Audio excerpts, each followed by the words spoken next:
NCERT solutions channel में आप सबका स्वागत है। आज हम क्लास 10th मैथमेटिक्स का फर्स्ट चैप्टर रियल नंबर की एक्सरसाइज 1.2 को सॉल्व करेंगे और सीखेंगे। इस चैनल में हम टोटल इंट्रोडक्शन कवर करते हैं, हर एक थ्योरम को सीखते हैं, जानते हैं, उसके बाद हर एक एग्जाम्पल के क्वेश्चन को सॉल्व करते हैं, हर एक एक्सरसाइज के क्वेश्चन को सॉल्व करते हैं, जिससे बहुत आसानी हो जाती है आपको सीखने में, चैप्टर को समझने में। इस वीडियो को लाइक कीजिए, शेयर कीजिए अपने क्लासमेट और स्टडी मेट्स के साथ, और चैनल को सब्सक्राइब जरूर कीजिए, बेल नोटिफिकेशन बटन को क्लिक कीजिए ताकि आपको हर वीडियो की नोटिफिकेशन मिले। थ्योरम 1.2 जिसका नाम है फंडामेंटल थ्योरम ऑफ अरिथमेटिक। इस थ्योरम में क्या बोला गया है? Every composite number can be expressed as a product of primes and this factorisation is unique apart from the order in which the prime factor occurs. इस theorem को समझने से पहले आपको पता होना चाहिए कंपोजिट नंबर्स क्या होते हैं, प्राइम्स क्या होते हैं, फैक्टराइजेशन क्या होता है। तो पहले हम ये चीज जान लेते हैं कि कंपोजिट नंबर क्या होता है। कंपोजिट नंबर एक सिंपल डेफिनेशन में मैं आपको समझाऊं तो number greater than 1 which are not prime. Prime numbers क्या होते हैं आपको पता है? प्राइम नंबर्स वो होते हैं जो खुद से और 1 से डिविजिबल होते हैं सिर्फ, और किसी नंबर से डिविजिबल नहीं होते हैं। जो नंबर खुद से और 1 से डिविजिबल होते हैं उनको प्राइम नंबर कहते हैं। कंपोजिट नंबर क्या होता है? नंबर ग्रेटर देन 1, वो नंबर जो 1 से ग्रेटर है और प्राइम नहीं है। जैसे आप देखें तो 4 आपका एक प्राइम नंबर है, कंपोजिट नंबर है, सॉरी 4 एक कंपोजिट नंबर है, 6 भी आपका कंपोजिट नंबर है, 8 भी, 10, 12, 14, 15 एटसेट्रा, ये आपके कंपोजिट नंबर है। कैसे? डेफिनेशन कंपोजिट नंबर की होती है नंबर ग्रेटर देन 1 से बड़ा है, विच आर नॉट प्राइम, ये प्राइम नहीं है। कैसे? प्राइम क्या होते हैं? जो 1 से और खुद से डिविजिबल होते हैं। ये किस किस से डिविजिबल हो सकता है? नंबर 4 1 से डिविजिबल हो सकता है, 2 से डिविजिबल हो सकता है, 4 खुद से डिविजिबल हो सकता है। तो ये 2 से भी डिविजिबल हो रहा है, 1 और खुद से ही नहीं, ये 2 से भी डिविजिबल हो रहा है, तो ये कंपोजिट नंबर हो गया। फिर आया 6, ये किस किस से डिविजिबल हो सकता है? 1 से डिवाइड हो सकता है, ऑफकोर्स सारे नंबर 1 से डिवाइड हो सकते हैं, 2 से डिवाइड हो सकता है, 3 से डिवाइड हो सकता है, और 6 खुद से डिवाइड हो सकता है। तो 1 और 6 के अलावा ये 2 और 3 से भी डिविजिबल हो रहा है, तो ये प्राइम नहीं है, तो ये कंपोजिट नंबर है। और ग्रेटर देन 1 है तो कंपोजिट नंबर है। कंपोजिट नंबर की डेफिनेशन ये रही। अब प्राइम नंबर की डेफिनेशन भी, प्राइम नंबर्स क्या होते हैं? Those numbers which are divisible by 1 and itself। Example देख लेते हैं। एग्जाम्पल्स क्या होंगे इनके? 2 एक प्राइम नंबर है, 3 एक प्राइम नंबर है, 5 एक प्राइम नंबर है, 7 एक प्राइम नंबर है, 11 एक प्राइम नंबर है एटसेट्रा। आगे को ऐसे प्राइम नंबर होते रहेंगे। तो डेफिनेशंस के मुताबिक हम समझें तो वो नंबर जो 1 से और खुद से डिवाइड होते हैं, बाकी किसी नंबर से डिवाइड नहीं होता, उन्हें प्राइम नंबर्स कहते हैं। ओके, 2 हमारा 1 से डिवाइड होता है और खुद से डिवाइड होता है, सारे ही नंबर 1 से डिवाइड होते हैं। हमें ये देखना है कि 1 और खुद के अलावा किसी और से डिवाइड हो रहा है नहीं हो रहा है। अब यहाँ पे आ गया 3 1 से डिवाइड होता है और खुद से डिवाइड होता है और किसी से नहीं हो सकता। 5 1 से डिवाइड होता है और खुद से डिवाइड हो सकता है और किसी से नहीं हो सकता। 7 1 से डिवाइड होता है, खुद से डिवाइड होता है और किसी से नहीं हो सकता। वैसे ही 11 और ऐसे ही आगे को बढ़ते चले जाएंगे, तो इनको कहते हैं प्राइम नंबर। अब कंपोजिट नंबर देख लिया हमने, समझ लिया, प्राइम नंबर समझ लिया। अब फैक्टराइजेशन क्या होता है वो देख लेते हैं। फैक्टराइजेशन सिंपल सा, किसी भी नंबर को हम उसके प्रोडक्ट के फॉर्म में लिखते हैं तो उसको फैक्टराइजेशन कहते हैं। Number written in the form of its product, उसको फैक्टराइजेशन कहते हैं। Number written in the form of its product is known as factorisation. Understood? अब इसमें क्या है कि मान लीजिए एक नंबर हम ले लेते हैं 24 ले लिया, इसको फैक्टराइज करेंगे। 2 से हो सकता है 2 1 जा 2, 2 2 जा 4, 2 से 2 6 जा 12, 2 3 जा 6, 3 1 जा 3। अब 24 के प्रोडक्ट्स क्या हो गए? 2 इंटू 2 इंटू 2 इंटू 3। अंडरस्टूड? इस नंबर को हमने इसके प्रोडक्ट्स के फॉर्म में लिख दिया है, तो इसको फैक्टराइजेशन कहते हैं। हमने क्या कर दिया है? 24 का फैक्टराइजेशन कर दिया है। इसके फैक्टर्स क्या हैं? 2 इंटू 2 इंटू 2 इंटू 3, ये इसके फैक्टर्स हैं। अब ये फैक्टर्स हैं, आप इन फैक्टर्स को देखेंगे तो आपको समझ में आएगा कि ये सारे फैक्टर्स अपने आप में प्राइम हैं। 2 एक प्राइम नंबर है, 2 भी प्राइम नंबर है, 2 भी प्राइम नंबर है, 3 भी प्राइम नंबर है। तो हमेशा जब भी हम फैक्टराइजेशन करेंगे तो वो हमेशा जो फैक्टराइजेशन का जिस नंबर को हम प्रोडक्ट के फॉर्म में लिखेंगे उनमें जो भी नंबर होंगे वो अपने आप में प्राइम होंगे। फैक्टराइजेशन समझ में आया आपको? अब आते हैं हम थ्योरम में। थ्योरम में कहा गया एवरी कंपोजिट नंबर हमें पता है जो एक से बड़े होंगे और प्राइम नहीं होंगे। ठीक हो गया। तो every composite number can be expressed या फैक्टराइजेशन हमने समझ में आया, एक्सप्रेस्ड और factorise as a product of primes. ठीक है। And this factorisation is unique. और ये कह रहे हैं कि ये जो फैक्टराइजेशन करेंगे हम किसी जिस कंपोजिट नंबर का वो यूनिक होगा, मतलब उसके अलावा और कोई फैक्टराइजेशन अलग से नहीं आ सकता। जो जैसे 24 है, 24 का फैक्टराइजेशन ये है तो यही रहेगा, इसमें 5 नहीं हो सकता, 6 नहीं हो सकता। इन नंबर्स के अलावा और कोई फैक्टराइजेशन नहीं होंगे। ये फैक्टराइजेशन जो हमने निकाला है ये यूनिक होगा। Apart from the order in which the prime factor occurs, apart from the order in which the prime factors occur. Order कुछ भी हो सकता है, ये 3 आगे हो सकता है, 2 बीच में हो सकता है। कैसे? अब देखिए 24 का हम फैक्टराइजेशन कोई स्टूडेंट 3, 8 3 ज़ा 24, 2 4 ज़ा 8, 2 1 ज़ा 2 2 ज़ा 4, 2 1 ज़ा 2, इस तरीके से भी कर सकता है। तो इसके फैक्टराइजेशन बनेंगे इस तरीके से। अब देखिए इसमें और इसमें डिफरेंस क्या है? इतना ही है कि ऑर्डर चेंज है। ऑर्डर क्या चेंज है? यहाँ 2 × 2 × 2 × 3 है, यहाँ 3 × 2 × 2 × 2 from the order in which the prime factor occur. Apart from the order, order कुछ भी हो सकता है, प्राइम फैक्टर जो निकलेंगे किसी भी नंबर के वो सेम होने चाहिए। आ रहा आपको समझ में थ्योरम 1.2 क्या कहना चाह रहा है? तो ये सिंपल सी थ्योरम है, फंडामेंटल थ्योरम ऑफ अर्थमेटिक। उसमें सिर्फ इतना बताया गया है कि कोई भी कंपोजिट नंबर एक्सप्रेस किया जा सकता है प्रोडक्ट ऑफ प्राइम्स में। 24 एक कंपोजिट नंबर है, इसको हमने एक्सप्रेस किया प्रोडक्ट ऑफ प्राइम नंबर उसमें। अब ये सब देखो इंडिविजुअल प्राइम्स हैं, तो हमने 24 जो एक कंपोजिट नंबर है उसको उसके प्रोडक्ट ऑफ प्राइम की फॉर्म में एक्सप्रेस किया। एंड दिस फैक्टराइजेशन, और जो ये फैक्टराइजेशन निकला इज यूनिक, ये यूनिक होगा अपार्ट फ्रॉम द ऑर्डर। चाहे ऑर्डर कुछ भी हो, ऑर्डर चाहे ये हो, ऑर्डर चाहे ये हो, लेकिन ये यूनिक होगा। तो ये एक्सरसाइज 1.2 का फर्स्ट एग्जाम्पल है। अब देखते हैं इस क्वेश्चन में क्या कहा गया। Consider the number 4 to the power n। एक नंबर है 4 to the power n where n is a natural number, जहां n एक नेचुरल नंबर है। नेचुरल नंबर क्या होते हैं? जो 1 से स्टार्ट होते हैं। Check whether there is any value of n। हमने ये चेक करना है कि n की किसी वैल्यू के लिए 4 to the power n ends with the digit 0। n की किसी वैल्यू के लिए 4 to the power n 0 digit last में जो 0 डिजिट में एंड हो, ऐसी वैल्यू चेक करनी है हमने n की। सबसे पहले ठीक है सॉल्यूशन करते हैं। n जो है हमारा नेचुरल नंबर है, तो n क्या क्या हो सकता है? 1 2 3 4 सो ऑन। ठीक, n हमारा नेचुरल नंबर हो गया। अब हमें क्या चाहिए? Check whether there is any value of n। n की कोई वैल्यू हमें पुट करनी है for which 4 to the power ends with the digit 0, जिस वजह से 4 to the power n हमारा एंड हो डिजिट 0 में। अब देखिए मैं आपको एक जानकारी देता हूं, हम एंड डिजिट 0 कैसे आएगा किसी भी नंबर का? टू गेट एंड डिजिट 0 हमारे पास क्या होना चाहिए? 2 × 5 का एक पेयर होना चाहिए, 5 2 10। तो हम ये देखेंगे कि 4 to the power n को हम 2 × 5 के पेयर में लिख सकते हैं कि नहीं। हम ये देखेंगे कि 4 to the power n के जो भी हम n रखेंगे उसमें जो भी नंबर आएगा उसको हम अगर 2 × 5 के पेयर में इसके पेयर में लिख सकते हैं, तो हम कह सकते हैं कि n डिजिट 0 आएगा। ठीक हो गया। तो हमें ये पता चल गया कि n डिजिट 0 अगर हमें चाहिए तो 2 × 5 के पेयर में होना चाहिए, 2 भी होना चाहिए, 5 भी होना चाहिए, बेशक कोई और नंबर भी हो साथ में, लेकिन 2 और 5 जरूर एक होने चाहिए। अब हमारे पास है 4 to the power n, इसको हम और सिंप्लाई करें तो 2 × 2 की पावर n लिख सकते हैं। आपने क्लास 9th में एक्सपोनेंशियल पावर्स सीखी होंगी, तो उसमें आप समझ सकते हैं कि अब ये 2 × 2 है तो 2 का स्क्वायर कर सकते हैं हम, तो ये n हो गया बाहर से। अब हम क्या करेंगे? 2 की पावर इस 2 को मल्टीप्लीकेशन में 2n हो जाएगा होगा। अब आप ये देखिए कि अगर अब इस पोजीशन में अगर हम n 1 रखते हैं तो ये 2 होगा, तो 2 2 4 वही आ गया। 2 रखते हैं तो 4, 2 × 2 × 2 × 4, 3 रखते हैं तो 6, तो ये 2 जो है ये ही रिपीट होगा, हमें 5 नहीं मिलेगा।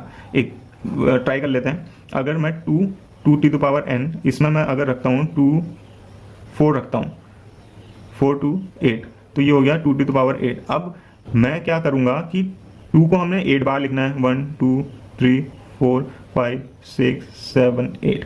कहीं पे 5 आएगा? नहीं आएगा, बिल्कुल भी नहीं आएगा।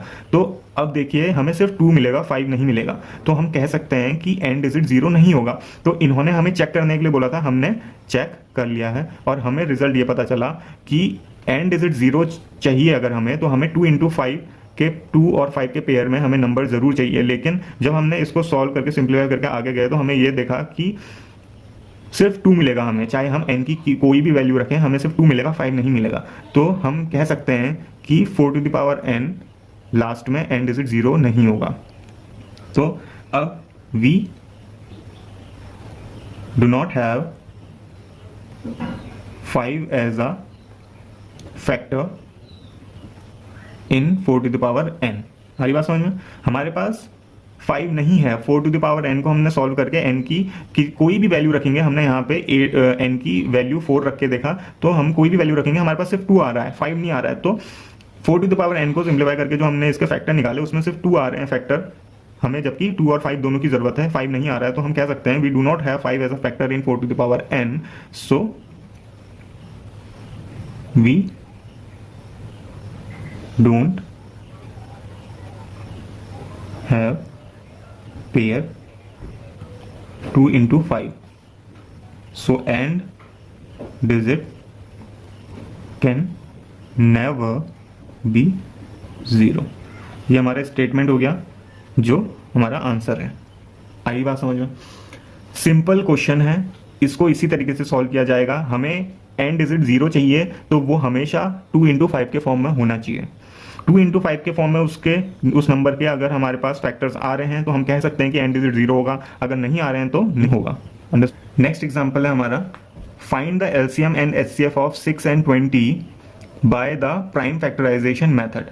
हमें एलसीएम और एचसीएफ फाइंड करना है 6 और 20 का प्राइम फैक्टराइजेशन मेथड से। सबसे पहले हम 6 और 20 का फैक्टराइजेशन कर लेंगे, इजी है। 6 और 20 का फैक्टराइजेशन किया, 2 3 ज़ा 6, 3 1 ज़ा 3, 2 1 ज़ा 2 0, 2 5 ज़ा 10, 5 1 ज़ा 5।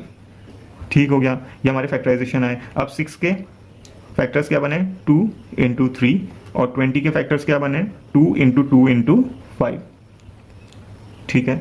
अब एचसीएफ क्या होता है हमारा एचसीएफ क्या होता है? हाईएस्ट कॉमन फैक्टर, और LCM lowest common factor. HCF क्या हो जाएगा हमारा इस केस में? एचसीएफ ऑफ 6, 20 हमें पता करना है, एलसीएम ऑफ 6, 20 हमें बताना है। सिंपल है, 6 और 20 इनके जो फैक्टर्स आए हैं इसमें हमारे पास 2 2 ये कॉमन है, तो एचसीएफ होता है हाईएस्ट कॉमन फैक्टर। इन दोनों चीजों में कॉमन क्या आया हमारा? 2, तो 2 हमारा हाईएस्ट है, बाकी और कोई कॉमन नहीं आ रहा है, और 2 का एक पेयर बन रहा है, तो एचसीएफ हो गया हमारा 6 और 20 का 2। एलसीएम क्या होता है? Least common factor. Least common factor से क्या मतलब हुआ कि देखिए 6 और 20 के उसमें 2 का एक पेयर बना, तो इस 2 के पेयर में से एक 2 लेंगे हम, फिर बाकी जो नंबर्स हैं उनको ऐसे ही लिखेंगे, ये रहा। तो कितना आया? 60। एचसीएफ आ गया 6 और 20 का 2, एलसीएम आ गया 60। अंडरस्टूड? तो ये सिंपल सा find the LCM and HCF of 6 and 20 by prime factorisation method, यही है प्राइम फैक्टराइजेशन मेथड, और इसी से हमने एचसीएफ और एलसीएम निकाल दिया। एक्सरसाइज 1.2 का एग्जांपल 3 एनसीईआरटी की बुक में एग्जांपल 7 दिया गया है। इस क्वेश्चन में कहा गया है find the HCF of 96 and 404 by the prime factorisation method, hence find their LCM.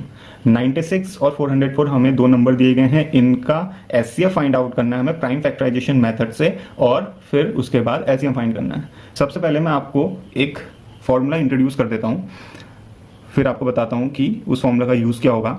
अगर सपोज कीजिए हमारे पास दो नंबर है a, b, ये नंबर है, तो अगर हमारे पास दो नंबर हैं तो हमारे पास एक रिजल्ट आता है a इंटू बी इस इन दो नंबर्स का मल्टीप्लीकेशन इक्वल होता है HCF of these two numbers into LCM of these two numbers.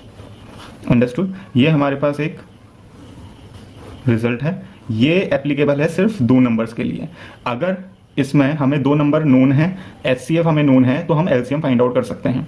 इस क्वेश्चन में हम अप्लाई करके एलसीएम निकालेंगे, इस फॉर्मूले को अप्लाई करके इस क्वेश्चन में। निकालने को हम प्राइम फैक्टराइजेशन करके इन दोनों नंबर्स का भी निकाल सकते हैं। उस प्रोसेस में एचसीएफ हमारा इजीली आ जाएगा। एलसीएम के लिए हमें कैलकुलेशन करना पड़ेगा, वो कैलकुलेशन हम इस फॉर्मूले में कर लेंगे। तो ये फॉर्मूला जो मैंने आपके सामने इंट्रोड्यूस किया है, ये फॉर्मूले का यूज इस क्वेश्चन में हम सीखेंगे। फर्स्ट ऑफ ऑल हम करेंगे प्राइम फैक्टराइजेशन 96 एंड 404 का। ओके, 96 का फैक्टराइजेशन 2 4 जा 8, 2 8 जा 16, 2 2 जा 4, 2 4 जा 8, 2 1 जा 2, 2 2 जा 4, 2 6 जा 12, 2 3 जा 6, 3 1 जा 3। अंडरस्टूड। अब हम करेंगे 404 का। 404 का हुआ 2 1 जा 2 0, 2 1 जा 2 2 जा 4, सॉरी 2 2 जा 4 0, 2 1 जा 2 0, 2 1 जा 2। 101 आया, 101 की ही टेबल में जाएगा और किसी से नहीं होता ये आ गया हमारे प्राइम फैक्टराइजेशन 96 एंड 404 के। अंडरस्टूड। अब इनको इस फॉर्म में लिखेंगे 2 into 2 into 2 into 2 into 2 into 3 और 404 को 2 इंटू 2 इंटू 101। अंडरस्टूड। अब हमारे पास इसको हम और देखें तो 2 टू द पावर हमारे पास है 1 2 3 4 5, 2 to the power 5 into 3 is equals to 2 to the power 2 into 101. Understood?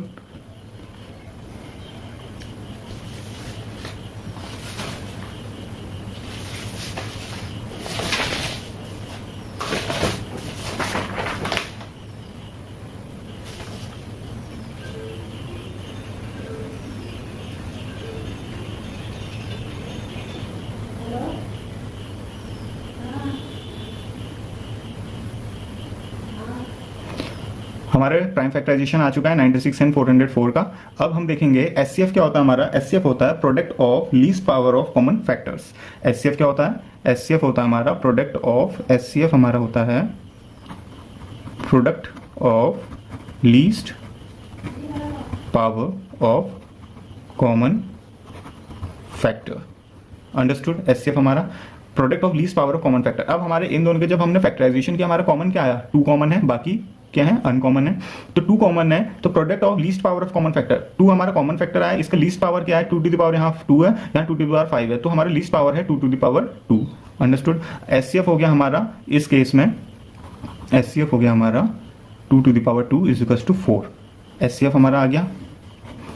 HCF हमारा आने के बाद अब हम एलसीएम फाइंड आउट करना। एलसीएम हम इस फैक्टराइजेशन से भी कर सकते हैं, लेकिन हमें फॉर्मूला नोन है, इससे हमारा इजी हो जाएगा एलसीएम फाइंड आउट करना। अंडरस्टूड। अब हम देखेंगे कि इस फॉर्मूले को इंट्रोड्यूस करेंगे तो हम ये रिजल्ट के साथ इस क्वेश्चन में 96 इंटू 404, हमारे पास 2 नंबर है, इन दोनों का मल्टीप्लीकेशन इक्वल होगा HCF of 96, 404 and LCM of 96, 404। Understood. अब 96 into 404 is equals to HCF कितना है हमारा 4 और एलसीएम हमें फाइंड आउट करना है 96 एंड 404 का।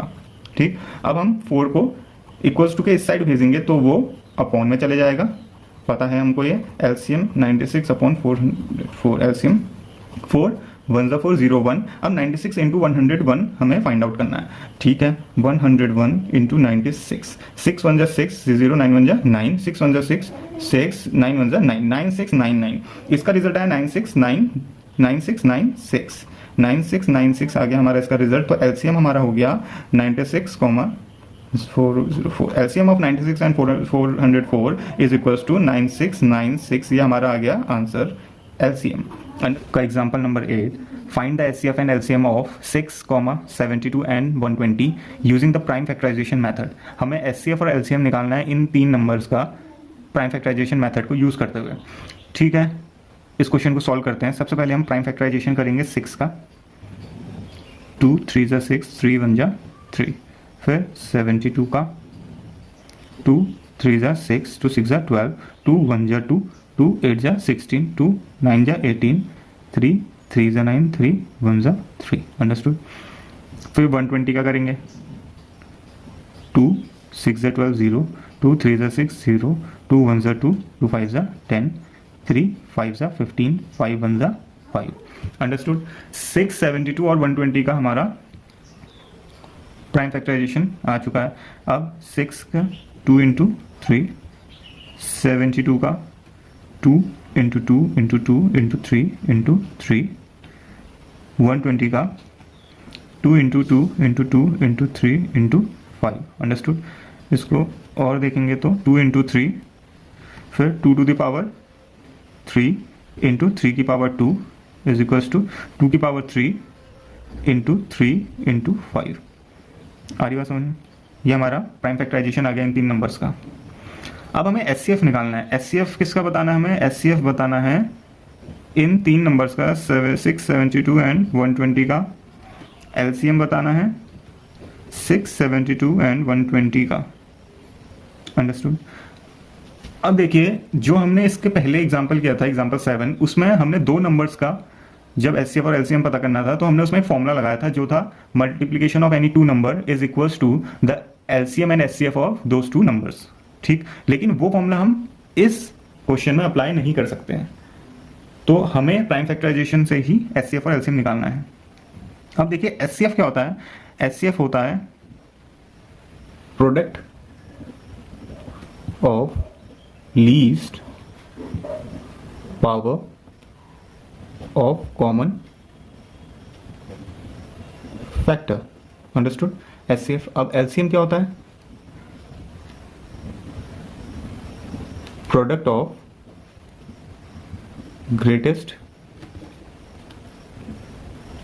Power of common factor and other non common factors.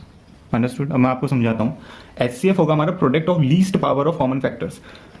2 numbers का एचसीएफ निकाले, 3 नंबर्स का एचसीएफ निकाले, उनमें से product of least power of common factor.